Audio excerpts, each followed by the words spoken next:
ساعدني يا السلام علیکم ورحمۃ اللہ وبرکاتہ۔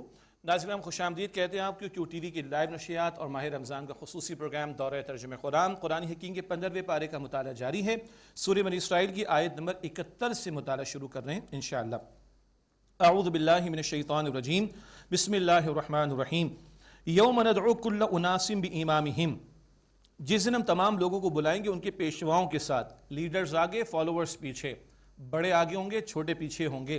ہم بھی دیکھ لیں کس کو لیڈر بنا کے چلتے ہیں اور کس کو فالو کرتے ہیں۔ بہرحال فمن اوتی کتابہ بیمینہ فاولئک یقرؤون کتابہم ولا یظلمون فتیلا، پس جس کو اس کی کتاب یعنی نامہ اعمال دائیں ہاتھ میں دیا جائے تو وہ لوگ اپنے نامہ اعمال کو پڑھیں گے اور ان پر ایک دھاگے کے برابر بھی ظلم نہیں کیا جائے گا۔ ہمارا بھی لکھا جا رہا ہے، اللہ تعالی ہم سب کے حساب کو آسان فرمائے۔ وَمَنْ كَانَ فِي هَذِهِ أَعْمَى فَهُوَ فِي الْآخِرَةِ أَعْمَى وَأَضَلُّ سَبِيلًا، اور جو اس دنیا میں اندھا رہا وہ آخرت میں بھی اندھا اٹھایا جائے گا اور راستے سے بہت بھٹکا ہوا ہوگا۔ کون سا اندھا؟ آنکھیں تو تھیں، حق دیکھنے کے لیے تیار نہیں، حق سجھائی نہیں دیتا تھا، تو آخرت میں اندھا بنا کر کھڑا کیا جائے گا اور وہ راستے سے بہت بھٹکا ہوا ہوگا۔ وَإِن كَادُوا لَيَفْتِنُونَكَ عَنِ الَّذِي أَوْحَيْنَا إِلَيْكَ لِتَفْتَرِيَ عَلَيْنَا غَيْرَهُ، اور اس وحی سے جو اے نبی علیہ السلام آپ کی طرف کی گئی قریب تھا کہ وہ آپ کو اس سے ہٹا دیں تاکہ آپ ہم اس کے علاوہ کوئی اور بات ہم پر گھڑ لیں۔ وَإِذًا لَاتَّخَذُوكَ خَلِيلًا، اور اس صورت میں یقیناً وہ آپ کو دوست بنا لیتے۔ ایسا ممکن ہی نہیں۔ اب جو بات آ رہی توجہ رہے، وہ حضور علیہ السلام سے مخاطبت فرما کر مشرکین کو اور کفار کو سنائی جا رہی ہے۔ حضور سے خطاب روح سخن کفار کی طرف۔ وَلَوْلَا أَن ثَبَّتْنَاكَ لَقَدْ كِدتَّ تَرْكَنُ إِلَيْهِمْ شَيْئًا قَلِيلًا، اور اگر ایسا نہ ہوتا کہ ہم آپ صلی اللہ علیہ وسلم کو ثابت قدم رکھتے تو یقیناً آپ کچھ ان کی طرف تھوڑا سا جھکنے لگتے، لیکن ایسا ممکن نہیں۔ آپ اللہ تعالیٰ کی نگرانی میں ہیں، آپ اللہ تعالیٰ کی پروٹیکشن میں ہیں، تو ان کی طرف مائل ہونے کا سوال پیدا ہی نہیں ہوتا۔ آپ خاص اللہ کی نگرانی میں۔ اذا لأذقناك ضعف الحياة وضعف الممات ثم لا تجد لك علينا نصيرا، بالفرض اگر ایسا ہوتا تو اس صورت میں ہم آپ کو زندگی میں دگنی سزا چکھاتے اور دگنی وفات کے بعد پھر آپ اپنے لیے ہمارے مقابلے میں کوئی مددگار نہیں پاتے۔ ایسا ممکن ہی نہیں۔ یہ سنایا جا رہا ہے ان کو جو مشرکین مطالبہ کر رہے تھے بدل دیں، کچھ نیا لے کر آئیں، یہ ممکن ہی نہیں۔ یہ انداز جو اختیار کیا گیا وہ کفار کو سنانے کے لیے۔ وَإِن كَادُوا لَيَسْتَفِزُّونَكَ مِنَ الْأَرْضِ لِيُخْرِجُوكَ مِنْهَا، اور یقیناً قریب تھا کہ وہ سرزمین مکہ سے آپ کے قدم کو اکھاڑ دیں تاکہ وہ آپ کو یہاں سے نکال دیں۔ وَإِذًا لَا يَلْبَثُونَ خِلَافَكَ إِلَّا قَلِيلًا، اور اس صورت میں وہ آپ کے بعد نہیں ٹھہر پاتے مگر تھوڑا عرصہ، یعنی اگر یہ ہجرت پر مجبور کریں گے تو اس کے بعد کیا ہوگا؟ تھوڑا عرصہ ہی رہ پائیں گے۔ اور آپ اور ہم جانتے ہیں ہجرت کے بعد پونے 2 برس کے بعد غزوہ بدر میں 70 مشرک قتل بھی ہوئے تھے اور عذاب کی پہلی قسط مشرکین پر آئی تھی۔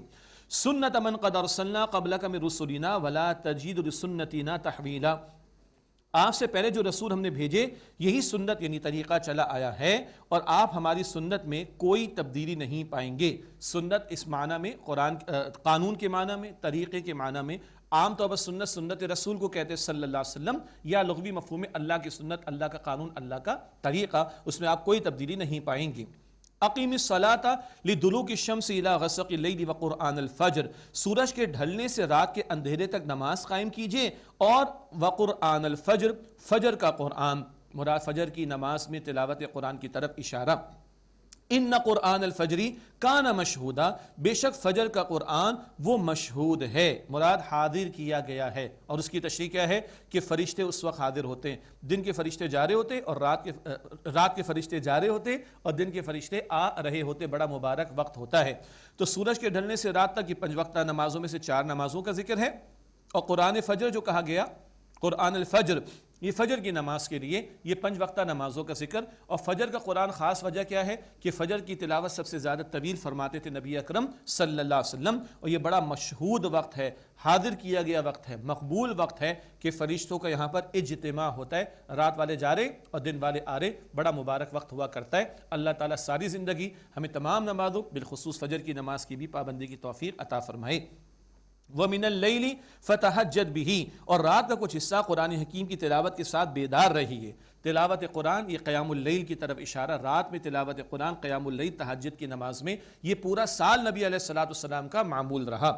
نافلۃ لک یہ آپ کے لیے زائد ہے۔ ایک رائے ہے کہ معراج کی شب 5 وقتہ نماز کی فرض ہو جانے کے بعد امت کے لیے تہجد جو ہے وہ نفل کے درجے میں، اور نبی علیہ السلام کے لیے وہ لازم رہا معاملہ، اور ساری زندگی آپ نے اس کی پیروی کی ہے، یا یوں کہیے کہ پاسداری کی ہے تہجد کی نماز کی۔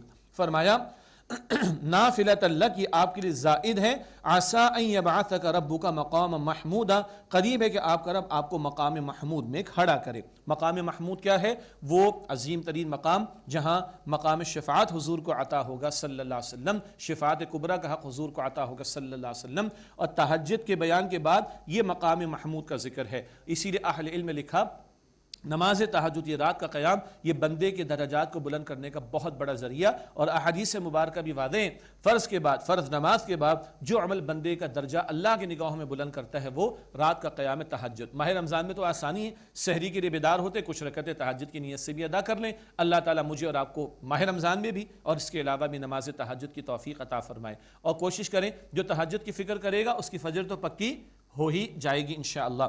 اب وہ دعائیں ہیں جو ہجرت کے سفر کے دوران نبی علیہ السلام مانگ رہے ہیں، اور ہجرت پر آپ کو مجبور کیا گیا، کن دعاؤں کے ساتھ آپ تشریف لے جا رہے ہیں، اور غور کیجئے گا ہم بےتاب رہتے ہیں اور تڑپتے ہیں کہ روتی آنکھوں سے بیت اللہ کو دیکھیں۔ ہجرت کا معاملہ آیا، اللہ کے دین کی جد و جہد کے دوران نبی اکرم علیہ السلام پر اس قدر مشکلات آئی ہیں کہ روتی آنکھوں سے بیت اللہ کو حضور نے الوداع کہا۔ اللہ اکبر۔ وَقُلْ رَبِّ ادْخِلْنِی مُدْخَلَ صِدْقٍ، معاف کیجئے گا،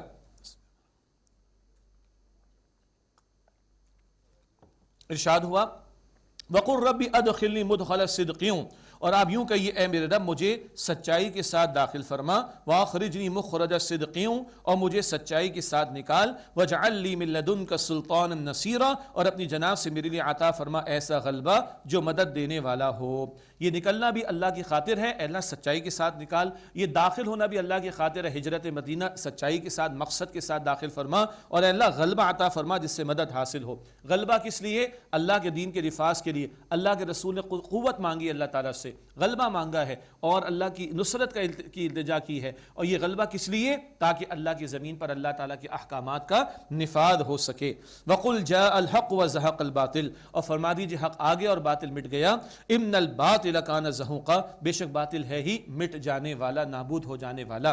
یہ آیت کریمہ فتح مکہ کا موقع ہے، 360 بت رکھے ہوئے تھے، ہاں مکے کے 13 برس ہاتھ نہیں لگایا، بہت حساس نقطہ ہے، اور جماعت تیار کی ہے، صبر کیا ہے، برداشت کیا ہے، اور 8 ہجری میں فتح مکہ کا معاملہ 21 برس کے بعد ایسے ٹوٹے کہ پھر کبھی وہاں پر بت نہیں آئے، بتوں کو حضور توڑتے جا رہے ہیں صلی اللہ علیہ وسلم، اور یہ آیت کریمہ تلاوت فرماتے جا رہے ہیں وَقُلْ جَاءَ الْحَقُّ وَزَهَقَ الْبَاطِلُ اِنَّ الْبَاطِلَ كَانَ زَهُوقًا، اور فرما دیجئے کہ حق آ گیا اور باطل مٹ گیا، بے شک باطل ہے ہی مٹنے کے لیے، اِنَّ الْبَاطِلَ كَانَ زَهُوقًا، بے شک باطل ہے ہی مٹ جانے والا۔ آج حق والوں کو حق کے غلبے کے لیے کھڑا ہونا ہوگا، پھر کبھی یہ آیت اپنی شان کے ساتھ نمایاں ہوگی جب باطل نابود ہوگا۔ آج تو باطل کا غلغلہ ہے اور حق والے کئی دبے ہوئے مٹے ہوئے نظر آتے ہیں، حق والوں کو کھڑا ہونا ہوگا، تب اللہ کی نصرت آئے گی، پھر ہم حق بجانب ہوں گے کہ یہ الفاظ کہیں جاء الحق وزهق الباطل ان الباطل كان زهوقا وننزل من القرآن ما هو شفاء ورحمة للمؤمنین، اور جو ہم قرآن حکیم میں سے نازل کرتے ہیں وہ ایمان والوں کے لیے شفا اور رحمت ہے، باطن کے امراض کی شفا، تکبر ہے، تعصب ہے، حسد ہے، دنیا کی محبت، حب جاہ، منصب کی محبت، ان سب کا علاج قرآن پاک میں، ورحمت للمؤمنین، اور ایمان والوں کے لیے رحمت ہے، ولا یزید الظالمین الا خسارا، اور ظالموں کے لیے اضافہ نہیں ہوتا سوائے خسارے کے۔ وہی میدے والی مثال، میدا ڈسٹرب، جتنا کھاؤ گے بگاڑ، اور میدا صحیح کام کر رہا ہے، اسٹمک صحیح کام کر رہا ہے، تھوڑی غذا فائدہ، طلب تڑپ سچی ہے، جتنا قرآن نازل ہوگا ایمان میں بڑھوتری، اور اگر تکبر، تعصب، حسد، انکار ہے تو پھر جتنا قرآن نازل ہوگا ان کے خسارے میں اضافہ ہوگا۔ وَإِذَا أَنْعَمْنَا عَلَى الْإِنسَانِ أَعْرَضَ وَنَأَىٰ بِجَانِبِهِ، اور جب ہم انسان کو نعمت عطا کرتے تو وہ روگردانی کرتا ہے، اعراض کرتا ہے اور پہلو پھیر لیتا ہے۔ وَإِذَا مَسَّهُ الشَّرُّ كَانَ يَئُوسًا، اور جب اسے تکلیف پہنچتی ہے تو مایوس ہو جاتا ہے، ذرا نعمت ملے تو اکڑ میں آ جاتا ہے، ذرا تکلیف آتی تو مایوس ہو جاتا ہے۔ یہ ایسے شخص کا کردار ہے کہ جس میں ایمان نہ ہو۔ ایمان والوں کی شان کیا؟ نعمت ملے تو شکر ادا کرتے ہیں اور مصیبت آتی ہے تو صبر کرتے ہیں۔ قل کل یعمل علی شاکلتہ، آپ فرما دیجیے ہر ایک اپنے طریقے پر کام کرتا ہے۔ فربکم اعلم بمن هو اہدی سبیلا، بس آپ کا رب خوب جانتا ہے کہ کون زیادہ صحیح راستے پر ہے۔ ہر ایک کی شاکلہ ہے، ہر ایک کو جو اللہ نے وسعت اور کیپیسٹی جینز عطا کیے اس کے مطابق وہ عمل کر رہے ہیں، اور اللہ خوب جانتا ہے کس کو اللہ نے کیا دیا، اسی کے مطابق اللہ تعالیٰ معاملہ فرمائے گا۔ جیسے کہ سورہ بقرہ آیت 286 میں ہم پڑھتے ہیں آخری آیت، لا یکلف اللہ نفسا الا وسعها، اللہ ہر انسان کو اس کی وسعت اور کیپیسٹی کے مطابق مکلف یعنی ذمہ دار ٹھہراتا ہے۔ اگلا ایک سوال ہے روح کے حوالے سے، اور ایک رائے یہ ہے کہ یہاں لفظ روح وحی کے حوالے سے استعمال ہوا، پہلے بھی اس طرح کی مثال آ گئی، اور ایک بات یہ بھی ہے کہ یہ سوال اٹھایا گیا تھا یہود کی طرف سے۔ یہود ہیں تو یثرب میں جو بعد میں مدینہ النبی بنے گا، مگر ڈائلاگ چل رہا تھا، وہاں کی باتیں یہاں آتی تھی مکہ مکرمہ میں، اور مشرکین کے ذریعے وہ سوال کرتے، تو ایک سوال روح کے بارے میں یہاں ہے جو آیا یہود کی طرف سے، جواب اللہ تعالیٰ عطا فرما رہے ہیں نبی علیہ السلام کو۔ وَيَسْأَلُونَكَ عَنِ الرُّوحِ، اور اے نبی علیہ السلام وہ آپ سے روح کے بارے میں سوال کرتے ہیں۔ قُلِ الرُّوحُ مِنْ أَمْرِ رَبِّي، آپ فرما دیجیے کہ روح میرے رب کے حکم سے ہے۔ وَمَا أُوتِيتُ مِنَ الْعِلْمِ إِلَّا قَلِيلًا، اور تمہیں علم نہیں دیا گیا مگر بہت ہی تھوڑا۔ اگلی آیت سے پتہ چلتا ہے کہ یہاں وحی کا ذکر آ رہا ہے۔ وَلَئِنْ شِئْنَا لَنَذْهَبَنَّ بِالَّذِي أَوْحَيْنَا إِلَيْكَ ثُمَّ لَا تَجِدُ لَكَ بِهِ عَلَيْنَا وَكِيلًا، اور اگر ہم چاہیں تو یقیناً لے جائیں، مراد سلب کر لیں وہ وحی جو ہم نے آپ کی طرف کی ہے، پھر آپ اپنے لیے اس حوالے سے ہمارے مقابلے میں کوئی مددگار نہیں پائیں گے۔ پھر نوٹ کیجئے گا مخاطبت حضور سے ہے صلی اللہ علیہ وسلم، سنائے دوسروں کو جا رہا ہے، یہ تو اللہ نے وحی عطا فرمائی، اپنے پاس سے پیش نہیں کر رہے، اور کل اختیار اللہ سبحانہ وتعالیٰ کا ہے جو اللہ تعالیٰ نے یہ وحی نبی علیہ السلام کو عطا فرمائی۔ الا رحمتا من ربک، مگر آپ کے رب کی رحمت سے ایسا بالکل نہ ہوگا، اللہ ہی نے آپ کو رسول بنایا، اللہ تعالیٰ ہی نے آپ کو وحی عطا فرمائی، وہ کیوں بھلا واپس لے گا آپ سے؟ ان فضلہ کان علیک کبیرا، بے شک آپ پر اس اللہ کا فضل بہت بڑا ہے، آپ امام الانبیاء، خاتم الانبیاء، آخری کلام آپ کو عطا ہوا، دین کی تکمیل کا اعلان آپ پر، ختم نبوت کا اعلان آپ پر، سب سے بڑی امت آپ کی، شفاعت کبریٰ کا حق آپ کا ہوگا، لواء الحمد، حمد کا پرچم قیامت کے دن اللہ کی تعریف کرنا حضور کے ہاتھ میں ہوگا صلی اللہ علیہ وآلہ وسلم۔ اگلی آیت کریمہ میں قرآن حکیم کے چیلنج کا ذکر، قُلْ لَئِنِ اجْتَمَعَتِ الْإِنسُ وَالْجِنُّ، اے نبی علیہ السلام فرما دیجئے اگر تمام انسان اور جنات عَلَىٰ أَن يَأْتُوا بِمِثْلِ هَذَا الْقُرْآنِ، اس بات پر جمع ہو جائیں کہ وہ اس قرآن کی مانند کوئی کلام لے آئیں، لا یأتون بمثلہ، وہ اس کی مانند نہیں لا سکیں گے، ولو کان بعضهم لبعض ظہیرا، اگرچہ ان میں سے بعض کے مددگار ہو جائیں۔ یہ پہلی بات تھی کہ پورے قرآن جیسا قرآن لے آؤ، پھر اللہ تعالیٰ نے 10 صورتیں، پھر اللہ تعالیٰ نے ایک صورت، اور پھر ایک صورت سے ملتی جلتی صورت، گریجولی اس چیلنج کو آسان کیا، مگر ان کے بس کی بات نہیں تھی۔ وَلَقَدْ صَرَّفْنَا لِلنَّاسِ فِي هَذَا الْقُرْآنِ مِنْ كُلِّ مَثَلٍ، اور ہم نے لوگوں کے اس قرآن میں طرح طرح سے مثالیں بیان فرما دی ہر قسم کی، فَأَبَى أَكْثَرُ النَّاسِ إِلَّا كُفُورًا، بس اکثر لوگوں نے ناشکری کے سوا کچھ قبول نہیں کیا۔ اب وہ جو مشرکین مکہ فرمائشیں کرتے تھے نا، یہ کر کے دکھا دے، وہ کر کے دکھا دے، ان کے 7 مطالبات کا یہاں پر ذکر ہے۔ وَقَالُوا لَن نُؤْمِنَ لَكَ حَتَّى تَفْجُرَ لَنَا مِنَ الْأَرْضِ يَنبُوعًا، اور وہ بولے کہ ہم تم پر ہرگز ایمان نہیں لائیں گے یہاں تک کہ تم ہمارے لیے زمین سے کوئی چشمہ روا کر دو، او تکون لک جنۃ من نخیل وعنب، یا تمہارے لیے کھجوروں اور انگور کا ایک باغ ہو، فتفجر الانہار خلالها تفجیرا، فتفجر الانہار خلالها تفجیرا، پس تم اس کے درمیان بہتی نہریں رواں کر دو، او تسقط السماء کما زعمت علینا کسفا، یا تم جیسے کہا کرتے ہو ہم پر آسمان کے ٹکڑا گرا دو، او تأتی باللہ والملائکۃ قبیلا، یا اللہ تعالیٰ کو فرشتوں کو ہمارے روبرو ہمارے سامنے لا کے دکھا دو، او یکون لک بیت من زخرف، یا تمہارے لیے سونے کا کوئی گھر ہونا چاہیے، او ترقی فی السماء، یا تم آسمان میں چڑھ کر دکھا دو، استغفر اللہ، وَلَن نُؤْمِنَ لِرُقَيِّكَ حَتَّى تُنَزِّلَ عَلَيْنَا كِتَابًا نَقْرَؤُهُ، اور ہم ہرگز تمہارے چڑھنے کو بھی نہیں مانیں گے جب تک کہ تم ہم پر ایک کتاب ایسی نہ لاؤ جسے ہم پڑھ لیں۔ اللہ اکبر، یعنی ان کو چاہیے وی آئی پی، ہمارے پاس کتاب آنی چاہیے، استغفر اللہ۔ یہ ان کے 7 قسم کے مطالبات ہیں، اللہ تعالیٰ کہلوا رہے نبی علیہ السلام سے، قل سبحان ربی حل کنت الا بشر رسولا، اے نبی علیہ السلام فرما دیجئے میرا رب تو پاک ہے، مراد ہر عیب سے پاک ہے، میں ایک بشر ہوں، رسول ہوں اللہ سبحانہ وتعالیٰ کا، میں اللہ کا رسول ہوں، میں نے یہ دعوے کب کیے ہیں اور اس کا تقاضا تم سے کب کیا ہے کہ میں یہ کر کے دکھا سکتا ہوں وہ کر کے دکھا سکتا ہوں؟ میں تو اللہ کا پیغام تم تک پہنچا رہا ہوں، میں اللہ تعالیٰ کا رسول ہوں۔ وما منع الناس ان يؤمنوا اذ جاءهم الهدى الا ان قالوا ابعث الله بشرا رسولا، اور لوگوں کو کسی بات نے نہیں روکا کہ وہ ایمان لائیں جبکہ ان کے پاس ہدایت آ گئی، مگر اس بات نے کہ انہوں نے کہا کہ اللہ تعالیٰ نے ایک بشر کو، ایک انسان کو رسول بنا کر بھیجا ہے۔ یہ تاریخ انسانی کی معروف گمراہی ہے، انسان کیسے رسول ہو سکتا ہے؟ اب اگلی آیت کریمہ میں اس کا بہت جامع جواب ہے۔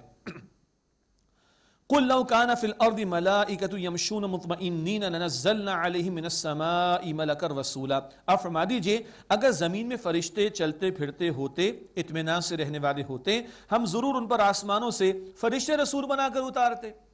انسان ہے تو انسانی نمونہ بنے گا نا، اور اگر اللہ تعالیٰ کسی فرشتے کو بھیج دیتے تو انسان تو بڑے چالاک ہیں، یہ تو فرشتہ ہے، اس کو کھانے کی حاجت نہیں، پینے کی حاجت نہیں، سونے کی حاجت نہیں، نہ شادی کا مسئلہ، نہ گھر ہستی کے معاملات، پھر بھی اعتراض ہوتا۔ تو بھائی انسان رہتے ہیں، اللہ نے انسانوں میں سے پیغمبروں کو چنا تاکہ ان کے درمیان زندگی بسر کر کے ایک رول ماڈل، ایک نمونہ ان کے لیے بن سکیں۔ قل کفا باللہ شہیدا بینی و بینکم، اے نبی علیہ السلام آپ فرما دیجئے اللہ میرے تمہارے درمیان، اللہ کی گواہی میرے اور تمہارے درمیان کافی ہے۔ انہ کان بعبادہ خبیرا بصیرا، بے شک وہ اللہ اپنے بندوں کا خوب خبر رکھنے والا، خوب دیکھنے والا ہے۔ وَمَن يَهْدِ اللَّهُ فَهُوَ الْمُهْتَدِ، اور جسے اللہ تعالیٰ ہدایت عطا فرمائے بس وہی ہدایت پانے والا ہے۔ ہدایت دینے والا کون؟ اللہ۔ مانگے کس سے؟ اللہ سے۔ توفیق کس سے مانگے؟ اللہ سے۔ ہدایت پر ہدایت کس سے مانگے؟ اللہ سے۔ ہدایت پر استقامت کس سے مانگے؟ اللہ سبحانہ وتعالی سے۔ وَمَن يُضْلِلْ فَلَمْ تَجِدْ لَهُمْ أَوْلِيَاءَ مِن دُونِهِ، اور جسے اللہ تعالیٰ گمراہ کرنے کا فیصلہ کر لے تو پس آپ اس کے لیے اللہ سبحانہ وتعالی کے سوا ہرگز کوئی مددگار نہیں پائیں گے۔ وَنَحْشُرُهُمْ يَوْمَ الْقِيَامَةِ عَلَى وُجُوهِهِمْ عُمْيًا وَبُكْمًا وَصُمًّا، اور ہم قیامت کے دن انہیں کے چہروں کے بل اندھے اور گونگے اور بہرے اٹھائیں گے۔ استغفر اللہ، اندھے اور گونگے اور بہرے اٹھائیں گے چہروں کے بل۔ صحابہ کرام نے پوچھا اے اللہ کے پیغمبر صلی اللہ علیہ وسلم، یہ چہروں کے بل، سر کے بل اللہ چلائے گا؟ یہ بخاری شریف کی حدیث ہے۔ حضور نے فرمایا اللہ جو آج پیروں پر چلانے پر قادر ہے، کر وہ سروں کے بل چلانے پر بھی قادر ہے۔ اللہ اس ذلت سے، رسوائی سے ہم سب کی حفاظت فرمائے۔ مأواہم جہنم، ان کا ٹھکانہ جہنم ہے۔ کلما خبت زدناہم سعیرا، جب کبھی جہنم کی آگ بجھنے لگے گی ہم ان کے لیے اور بھڑکا دیں گے، مستقل عذاب ہوگا۔ اللہم اجرنا من النار، اے اللہ ہم سب کو آگ کے عذاب سے محفوظ فرما۔ ذالک جزاؤہم بانہم کفروا بآیاتنا وقالوا، یہ ان کی سزا ہے کیونکہ انہوں نے ہماری آیات کا انکار کیا اور انہوں نے کہا اذا کنا عظاما ورفاتا ائنا لمبعوثون خلقا جدیدا، کیا جب ہم ہڈیاں اور ریزہ ریزہ ہو جائیں گے کیا از سر نو پیدا کر کے دوبارہ ضرور کھڑے کیے جائیں گے؟ دوبارہ میں ریزرکشن ہوگا، دوبارہ کھڑا کیا جائے گا۔ اولم یروا ان اللہ الذی خلق السماوات والارض قادر علی ان یخلق مثلہم، کیا انہوں نے نہیں دیکھا کہ اللہ جس نے آسمان و زمین کو پیدا کیا ہے اس بات پر قادر ہے کہ ان جیسے پیدا کر دے۔ وَجَعَلَ لَهُمْ أَجَلًا لَا رَيْبَ فِيهِ، اور اللہ تعالیٰ نے ان کے لیے مقرر کیا ایک وقت جس میں کوئی شک نہیں۔ فَأَبَى الظَّالِمُونَ إِلَّا كُفُورًا، پس ظالموں نے ناشکری کے سوا کچھ قبول نہیں کیا۔ جو رب کائنات کو بنانے والا ہے اس کے لیے تمہیں دوبارہ پیدا کرنا کوئی مشکل نہیں ہے۔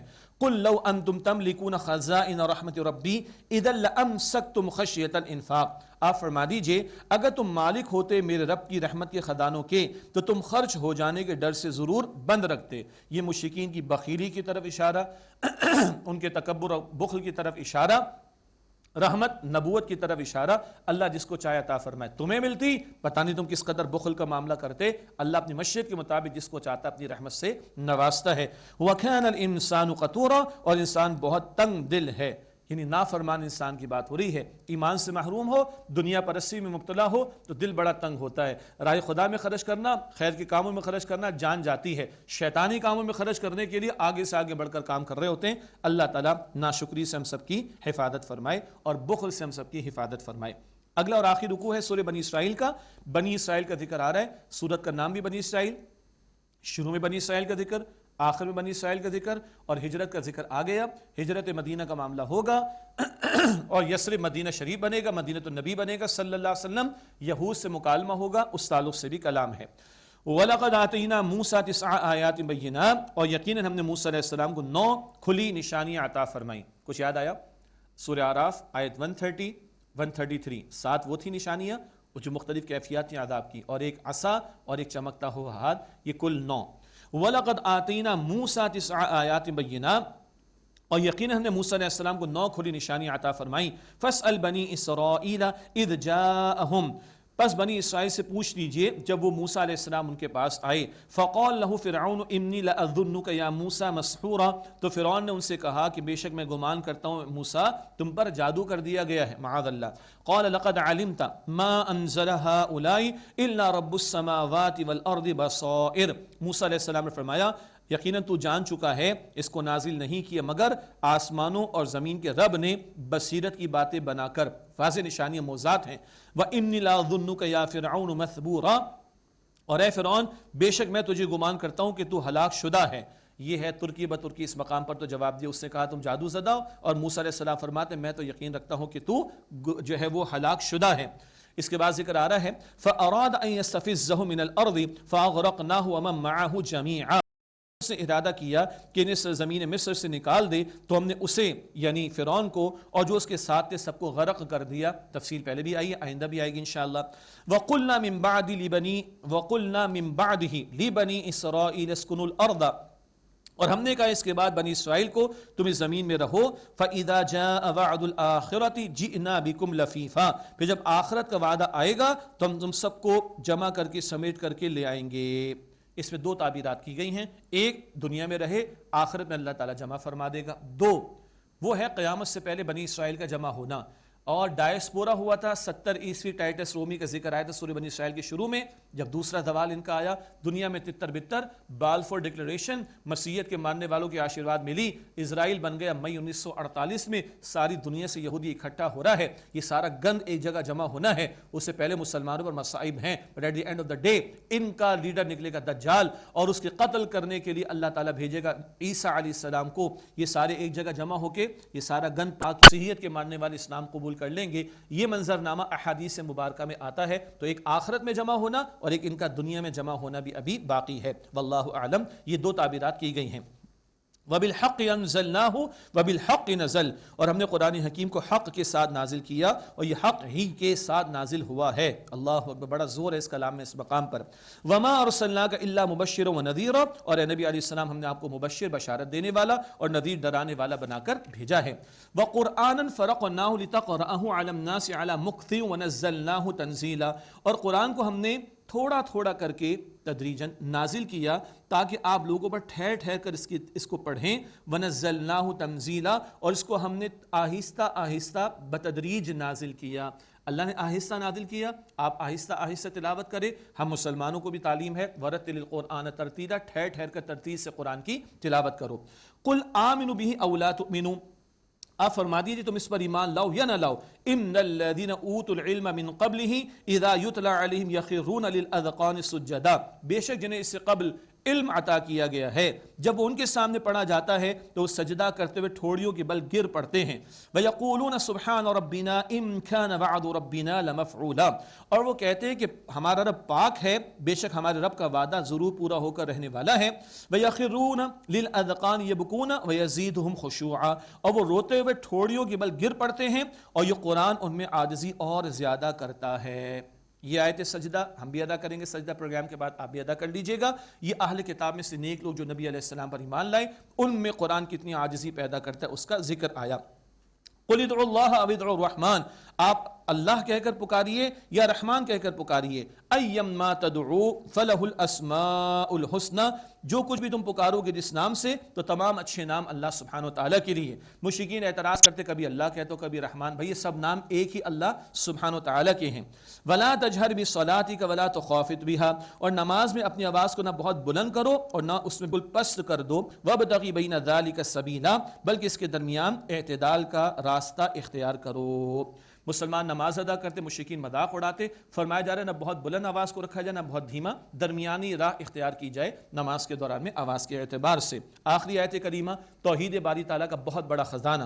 وَقُلِ الْحَمْدُ لِلَّهِ الَّذِي لَمْ يَتَّخِذْ وَلَدًا، اور آپ فرما دیجئے تمام تعریف تمام شکر اللہ کے لیے ہے جس سے کسی کو اولاد نہیں بنایا. وَلَمْ يَكُنْ لَهُ شَرِيكٌ فِي الْمُلْكِ، اور سلطنت میں بادشاہت میں اس کا کوئی شریک نہیں.